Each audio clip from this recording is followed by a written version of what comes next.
जय श्री कृष्णा सा। आप सभी का मेरे चैनल पर स्वागत है। आइए सुनते हैं हल षष्ठी की कथा।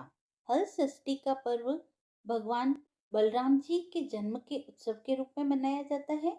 बलराम जी को हल और मुसल बहुत प्रिय हैं, इसीलिए बलराम जी को हलधर भी कहा जाता है और उन्हीं के नाम पर इस त्योहार का नाम हल षष्ठी पड़ा है। हल षष्ठी का व्रत करने पर उसकी कथा सुनने से बहुत लाभ होता है।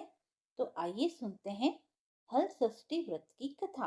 प्राचीन काल में एक ग्वालिन थी जो गर्भवती थी, जिसका प्रसव काल बहुत निकट था। एक तरफ ग्वालिन अपनी प्रसव पीड़ा से व्याकुल थी, तो दूसरी ओर उस पीड़ा में भी उसका मन गाय भैंस का दूध बेचने की तरफ लगा हुआ था। ग्वालिन सोचने लगी कि अगर मेरा प्रसव हो गया तो फिर ये गौरस बेकार हो जाएगा।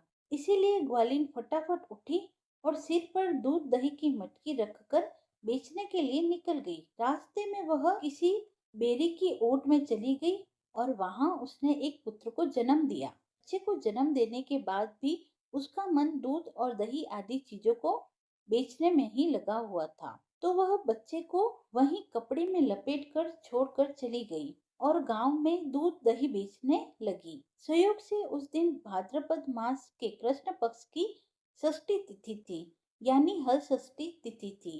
गाय भैंस के मिश्रित दूध को उसने भैंस का दूध बताकर पूरे गांव में बेच दिया। उधर जिस बेरी के नीचे उस बच्चे को छोड़ा था, उसके पास ही एक किसान खेत में हल चला रहा था। अचानक से किसान के बैल भड़क गए और हल का फल बच्चे के सिर में घुस गया, जिससे बच्चा मर गया।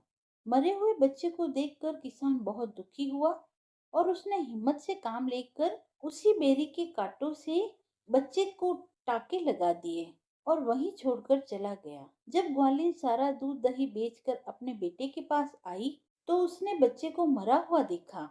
बच्चे को इस अवस्था में देखकर वह समझ गई कि यह सब उसके ही पापों की सजा है।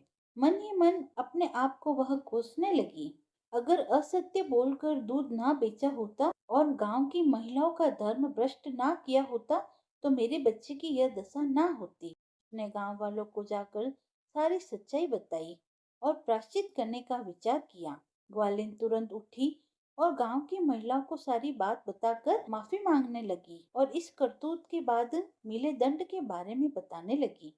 गांव की महिलाओं को ग्वालिन पर दया आ गई और उस पर रहम खाकर उन्होंने उसे क्षमा कर दिया और आशीर्वाद भी दिया।